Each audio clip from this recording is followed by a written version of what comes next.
Bismillahirrahmanirrahim. Alhamdulillahirabbil alamin.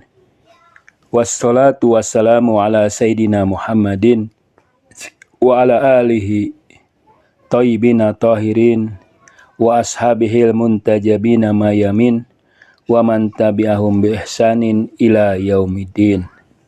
Assalamualaikum warahmatullahi wabarakatuh. Waliullah Imam Ja'far As-Shadiq berkata kepada muridnya, kalian wajib tafakuh dalam agama Allah. Janganlah kalian seperti orang dusun. Sesungguhnya orang yang tidak tafakuh dalam agama Allah, niscaya Allah tidak akan melihatnya di hari kiamat dan tidak menerima amalnya. Beliau juga berkata, andaikan pecut-pecut berada di atas para pengikutku, supaya mereka tafakuh dalam masalah halal dan haram. Kembali beliau mengatakan, sesungguhnya tanda pembohong adalah memberitahu Anda tentang kabar langit dan bumi, timur dan barat. Tetapi jika Anda menanyakan kepadanya soal mana yang haram dan mana yang halal, ia tidak punya ilmu tentang itu. Sahabat-sahabat yang mulia, menjadi mahasiswa yang sukses, mahasiswa Islam yang sukses adalah mahasiswa yang memang bersungguh-sungguh dalam belajar, memiliki niat dalam belajar, memanfaatkan waktu yang sangat terbatas 4-5 tahun. Mereka akan menjadi orang yang sabar, tekun, teliti, hormat sama ustadz, kemudian bisa membagi waktu. Mereka meninggalkan hal yang sia-sia, sementara yang lain mungkin lalai dalam kesia-siaan. Selama 4 tahun, 5 tahun itu, mereka bersungguh-sungguh. Malam harinya dimanfaatkan sebaik-baiknya untuk belajar, untuk mengulang. Siang harinya juga demikian, belajar dengan penuh persiapan, dengan penuh keikhlasan, selalu berdoa, mencatat, dan selalu memikirkan, berdiskusi tentang apa yang mereka pelajari. Efek dari kesungguh-sungguhan, ketelitian, ketekunan, kerja keras adalah lahirnya karya tulis yang berharga, skripsi yang hebat. Efek lain adalah mereka di masa depan menjadi orang yang sabar, menjadi orang yang teliti, menjadi cerdas emosinya, cerdas spiritualitasnya. Mereka akan menjadi orang yang jujur dan amanah. Dan ilmu yang mereka pelajari juga memberikan keberkahan. Keberkahan dunia, keberkahan akhirat. Sifat-sifat itulah yang akan mengantarkan kepada mereka kesuksesan di dunia dan di akhirat.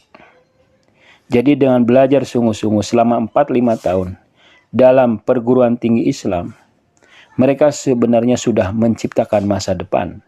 Masa depan itu bukan nanti, bukan 10 tahun lagi, tapi sekarang. Dari sekarang Anda sedang menciptakan masa depan.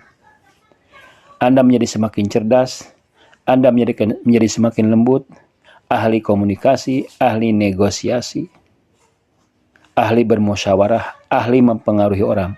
Itu karena efek dari pembelajaran Anda selama 4-5 tahun yang ditekuni, yang dilakoni dengan sabar, ikhlas, tumakninah, tenang, ilmiah, tidak plagiat, tidak mencontek, memanfaatkan waktu sebaik-baik mungkin, bersyukur.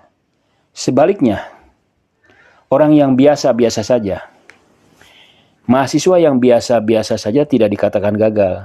Tapi karena mereka biasa-biasa saja belajar apa adanya, maka hasil karya ilmiah mereka juga biasa-biasa. Tidak diperhitungkan orang. Tidak menjadi perhatian orang. Dan karena mereka selama belajar juga tidak memaksimalkan diri, kadang-kadang malas, kadang-kadang tekun, belajar dengan terpaksa, belajar hanya mengejar nilai, belajar hanya mengejar wisuda saja, belajar hanya demi untuk memiliki reputasi, dihargai dan dipandang orang. efeknya di masa depannya juga mereka biasa-biasa saja. Mereka bukan orang yang berwibawa, mereka bukan orang yang karisma, mereka bukan orang yang mempunyai kepribadian, mempunyai komitmen, aura ilmiah, aura amal. Itulah efek akibat dari proses pembelajaran. Jadi manfaatkanlah waktu Anda sebaik-baik mungkin. Karena semua itu akan membuahkan efek. Efek belajar itu akan melahirkan aura, kekuatan mental, kekuatan spiritual. Manfaatkanlah waktu Anda sebaik-baik mungkin. Karena Anda tidak akan punya lagi waktu sebaik itu. Begitu selesai, Anda akan sibuk bekerja, sibuk dengan hal ini, hal itu. Sehingga Anda harus memulai lagi dari nol. Anda menyia-nyiakan waktu, menyia-nyiakan amanah dari orang tua, tidak jujur pada orang tua, dan akhirnya waktu akan membunuh Anda. Maka dari sekarang, istighbar, minta maaf, minta ampun, berdoa dan berjanji pelan-pelan mengubah kebiasaan Anda, mengubah orientasi Anda, mengubah rutinitas Anda. Siapkan sering membaca Al-Quran, membaca buku-buku yang berkualitas, bertanya, berdiskusi, istirahat, olahraga. Sehingga Anda memiliki nafas yang panjang untuk memulai hari-hari Anda. Anda harus siap bosan, siap letih, siap penat, siap menghadapi kerumitan-kerumitan dan tugas-tugas yang berat. Wassalamualaikum warahmatullahi wabarakatuh.